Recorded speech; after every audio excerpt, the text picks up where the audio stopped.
அஸ்ஸலாமு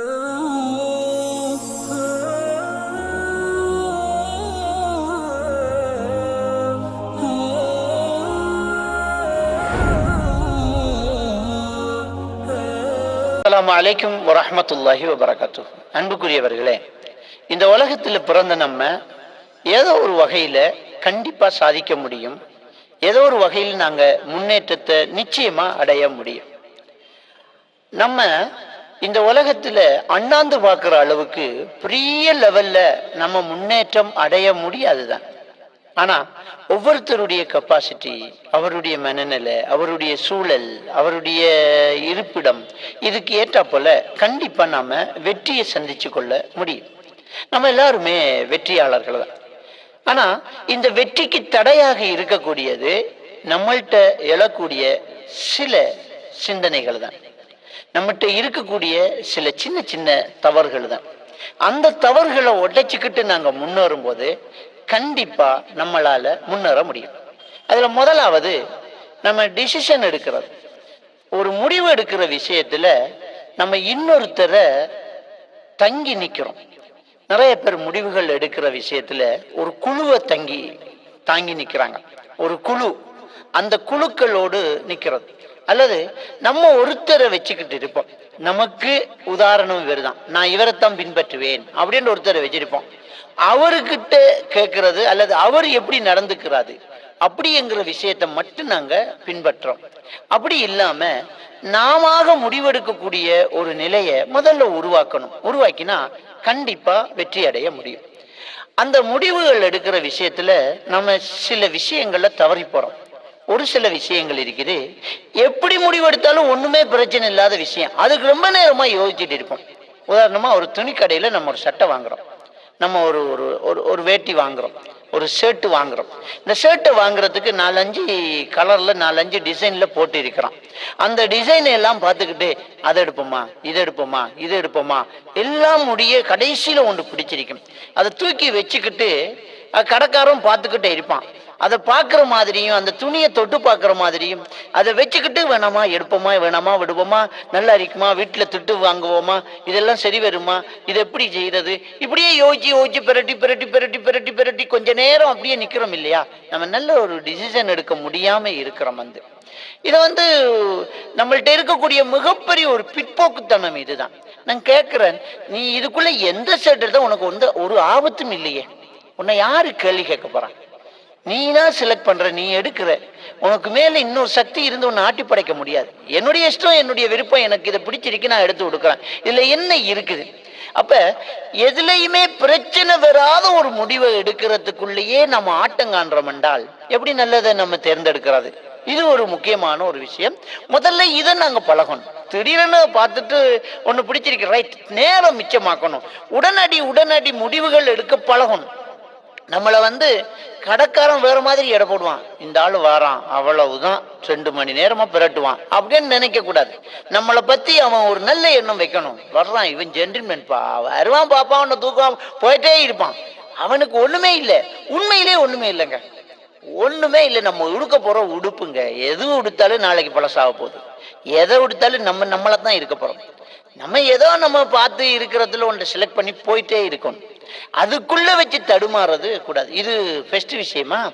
2வது விஷயம், முடிவுகள் எடுக்கிறதுக்கு முன்னாடி அந்த எந்த ஒரு விஷயத்தை நாம எடுக்கிறோமோ அந்த விஷயத்துல 50% தாண்டி இது வெற்றி அடைய வாய்ப்புண்டு அப்படி என்று நமக்கு தென்படுதுன்னா அதுக்கு பிறகு நம்ம யோசிக்க கூடாது.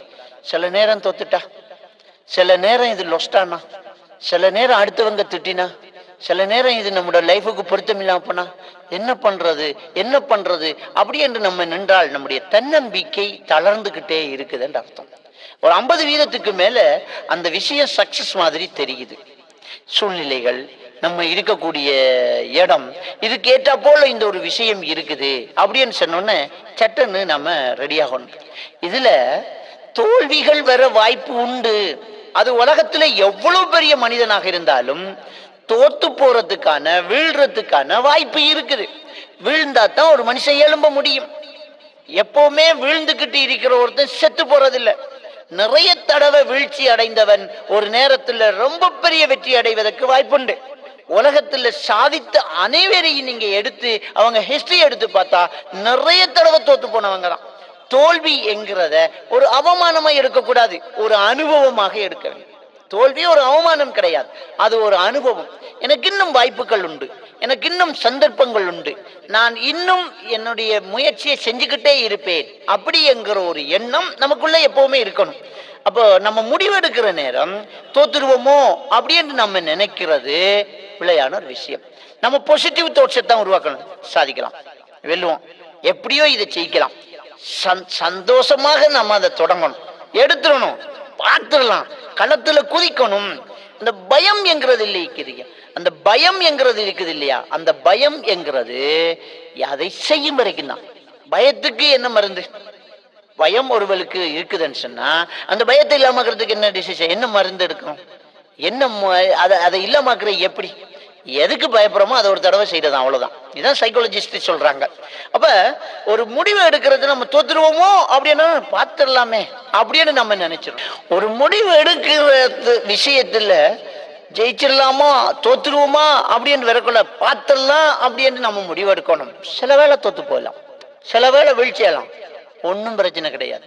நம்ம கையில இருக்கிறது எல்லாமே லொஸ்டானா கூட நம்ம வாழ்க்கையை முடிக்க நினைக்க கூடாது. ஐயோ நான் தோத்துட்டேன், நான் உதவாக்கற, நான் ஒண்ணுக்கு லாயக்கு இல்லாதவன் அப்படின்னு நினைக்காதீங்க. இதுல நிறைய அனுபவம் இருக்குது, இதுல நிறைய படிப்பினைகள் இருக்குது. எதற்காக தோத்தேன் அப்படிங்கறத என்னால படிக்க முடியும். இந்த தோல்வியை வெற்றிக்கான முதல் படி, இங்கிருந்து திரும்ப ஆரம்பிப்பேன் அப்படின்னு நினைக்கணும். தாமஸ் ஆல்வா எடிசன் மின்குமுள்ள கண்டுபிடிச்சது மட்டும்தான் நமக்கு தெரியும். ஆனா 10,000 தடவைக்கு மேல அவர் சக்சஸ் இல்லாம தோத்து போயிருக்கிறார். அதெல்லாம் அவரை பொறுத்த வரைக்கும் தோல்வி கிடையாது. இந்த 10,000 முறைகளில் பல்பை பத்த வைக்க முடியாது என்கிற ஒரு நொலேஜ் என்கிறார் அவர். எனவே தோல்விகளை கண்டு ஏமாறக்கூடாது, தொடர்ந்து முயற்சி செஞ்சுக்கிட்டே இருக்கணும். இன்னொரு விஷயம், இன்னொருத்தர் நம்ம பார்க்கக்கூடிய ஒருத்தர் திடீரென முன்னேறி இருப்பார். நம்ம ஏஜ் தான் இருக்கும், ரொம்ப பெரிய இடத்துல இருப்பாரு, நம்மளோட படிச்சிருப்பான், நம்மளோட சுற்றி இருப்பான், அவன் பெரிய லெவல்ல இருந்திருப்பான். இன்னொருத்தருடைய முன்னேற்றம், இன்னொருத்தருடைய வளர்ச்சி கண்டிப்பாக நமக்கு பொறாமையை தந்துடக்கூடாது. அவன் விஷயத்துல பொறாமைப்படப்படப்பட நம்முடைய முயற்சி செய்யும் திறன்கள் எல்லாம் அப்படியே தூங்குது. இன்னொருவன் விஷயத்துல பொறாமப்படுற நேரம் முயற்சி செய்யும் திறன் அப்படியே தூங்கி போகுது. பொறாமப்படக்கூடாது, அவனை வாழ்த்தணும். நல்ல முயற்சி, அவனுக்கு இறைவன் வாய்ப்புகள் கொடுத்திருக்கிறான், கண்டிப்பா எனக்கும் தருவான், வெரி குட் அப்படி என்று சொல்லி அவனை வாழ்த்தக்கூடிய ஒரு செய்தியை, அவனை வாழ்த்தக்கூடிய ஒரு பழக்கத்தை நம்ம உருவாக்கி கொள்ளணும். நம்மளை விட முன்னேறி இருக்கக்கூடியவனை பார்த்து பொறாமப்படாம அவனுக்கு விஷ் பண்ணினால் கண்டிப்பாக நானும் அந்த முயற்சி செய்வேன், எனக்கு ஏற்றா போல என்னுடைய சந்தர்ப்பத்துக்கு கிடைச்ச மாதிரி எனக்கு இறைவன் தந்த வெற்றி எனக்கு கண்டிப்பா கிடைக்குது அப்படிங்கிற ஒரு திருப்தி நமக்கு இருந்துகிட்டே இருக்கணும். அப்ப அடுத்தவங்களை கண்டு நம்ம என்ன செய்யக்கூடாது, பொறாமப்படக்கூடாது. அதே நேரத்துல விடாம தொடர்ந்து முயற்சி செஞ்சுக்கிட்டே இருக்கணும், விடாம தொடர்ந்து முயற்சி செஞ்சுக்கிட்டே இருக்கணும், விடக்கூடாது. ஒரு தடவையோ 2 தடவையோ 3 தடவையோ 4 தடவையோ நாம விழுந்துட்டோம் அப்படின்னு சொன்னோன்னே சப்ஜெக்டை மாத்தாதீங்க. நிறைய பேர்கிட்ட இருக்கக்கூடிய பிரச்சனை இதுதான். வெஜிடபிள் பிசினஸ் பண்ணுவாங்க, வீழ்ச்சி, அதை விட்டுட்டு துணி கடையை போடுவோன்றாங்க, அதுல வீழ்ச்சி. அதை விட்டுட்டு வேற ஏதாவது செய்வோம், அதுல வீழ்ச்சி. அதை விட்டுட்டு விவசாயம் பண்ணுவோம், அது சரியாது. அதை விட்டுட்டு கால்நடைகளை வளர்ப்போம். இப்போ ஒவ்வொரு தடவையும் இவர் முயற்சி செஞ்சு ஒரு தடவை தோத்து போடணும், அதுல இருக்கிற அனுபவத்தை எடுக்காம அவமானத்தை மட்டும் எடுக்கிறார். மீண்டும் மறுபடி ஸ்டார்ட்ல இருந்து முயற்சி செய்யறதுனால முயற்சியே இவருடைய வாழ்க்கையா போகுது. எந்த ஒரு விஷயத்துல நீங்க தொடங்கினாலும் அந்த தொடக்கம் இதுதான் நம்முடைய கடைசி டிசிஷனுங்கிற விஷயத்துல உறுதியா இருங்க, முயற்சி செய்யுங்க. தோத்துட்டா அந்த தோத்ததுக்கான காரணம் என்னங்கிறத ஒரு கணம் யோசிங்க, திரும்பவும் அதே விஷயத்தை செய்யுங்க. அதுலயும் தோத்துட்டால் இன்னொரு விஷயத்துல இது தவறு விட்டு இருக்கிறோம் அப்படின்னு நினைங்க, தொடர்ந்து முயற்சி செய்யுங்க. தொடர்ந்து ஒரு துறையில நீங்க கால் வைக்க வைக்க வைக்க அனுபவங்கள் அதிகமாகும். உங்களால அதுல உள்ள சந்துவந்துகளை எல்லாம் புரிஞ்சு கொள்ள முடியும், கண்டிப்பா வெற்றி அடைய முடியும். இது ஒரு முக்கியமான ஒரு விஷயம். இன்னொரு விஷயம் நம்மகிட்ட இருக்கவே கூடாது. என்னன்னு சொன்னால், அடுத்தவன் எனக்கு உதவி செய்யணும், அடுத்தவன் என் கையை பிடிச்சு தூக்கி விடணும், இன்னொருத்தன் எனக்கு ஹெல்ப் பண்ணணும் அப்படிங்கிற ஒரு சிந்தனை எப்பவுமே இருக்கக்கூடாது. என்னால முடியும், நான் ஜெயிப்பேன், நான் முன்னுக்கு வருவேன், நான் சாதிப்பேன் அப்படிங்கிற எண்ணம் இருக்கணும். நம்ம இன்னொருத்தன்ட்ட பேசும்போது கூட கஷ்டத்தை பேசுறது, உள்நோக்கம் என்ன, நான் பேசின ஏதாவது எனக்கு தருவான் அப்படிங்கிறது. சிலர் வீட்டுல 2 நாள் சமைக்கலன்னு அழுவாங்க, பிள்ளைங்க படிப்புக்கு கூட நம்மளால கவனிக்க முடியலம்பாங்க. எப்போ கேட்டாலும் என்னப்பா தொழில் எல்லாம் ரொம்ப லொஸ்டா இருக்குது, வாடகை கொடுக்கறதுக்கே இருக்கிறதுக்கு அனுமதி இருக்குது, தின்றதுக்கு முடியாம இருக்குது, இப்பெல்லாம் ரொம்ப டவுன்ல போயிட்டே இருக்குது, கஷ்டமா இருக்குது, பெட்ரோல் அடிக்க கூட வசதி இல்லாம இருக்குது, என்ன செய்யறேன்டே தெரியல, தலைய பிச்சுக்கு சாகணும் போல இருக்குது, ஏன் தான் இந்த குழந்தைகளை பெத்தமோன்னு இருக்கு. எல்லா வார்த்தைகளும் நெகட்டிவாகவே இருக்க இருக்க அவருடைய உள்ளம் சுருங்கி போகும். முயற்சி செய்யக்கூடிய தன்மை அப்படியே திறனற்று போகும். இஸ்லாமிய மார்க்கம் இதை சொல்லவே இல்லை. பாசிட்டிவா பேசு, அடுத்தவன்ட்ட கை நீட்டுறவன் கேட்டுக்கிட்டே இருப்பான். எவன் எனக்கு போதும் என்கிற திருப்தியோடு வாழ்றானோ அவன் அல்லாஹ் தஆலா திருப்தியோடு வாழ வைப்பான். ரசூலுல்லாஹி ஸல்லல்லாஹு அலைஹி வஸல்லம் சொல்றாங்க. என்னால முடியும், நான் சாதிப்பேன். எப்படிப்பா, என்ன வாழ்க்கை? நல்லா அல்ஹம்துலில்லாஹ், நல்லா போயிருக்கீங்க, எல்லாம் எனக்கு நல்லா இருக்குது அப்படின்னு சொல்ல பழகணும். நான் இன்னும் முயற்சி செய்வேன், என்னால ஏழுமங்கணும். இன்னொருத்தனிட்ட கை நீட்டுற அளவுக்கு அவனிட்ட கஷ்டத்தை சொல்லி நமக்கு ஏதாவது உதவி செய்யணுங்கிற எண்ணம் இருந்தால், அடுத்தவன் உதவி செய்வான் என்கிற எண்ணம் வளர வளர நானே முன்னேறுவேன் என்கிற எண்ணம் நமக்கிட்ட செத்து போகும். நான் முன்னேறுவேன், நான் சாதிப்பேன், என்னால முடியும் அப்படி என்கிற தன்னம்பிக்கையை நாம் வளர்க்க வளர்க்க கண்டிப்பாக வாழ்க்கையில வெற்றி பெற முடியும். வாழ்க்கையில் வெற்றி பெற இந்த விஷயங்களை நாம் பின்பற்றுவோம், கண்டிப்பாக நாம் ஜெயிப்போம். எல்லாம் வல்ல அல்லாஹ் நம் அனைவரையும் பொருந்திக் கொள்வார்.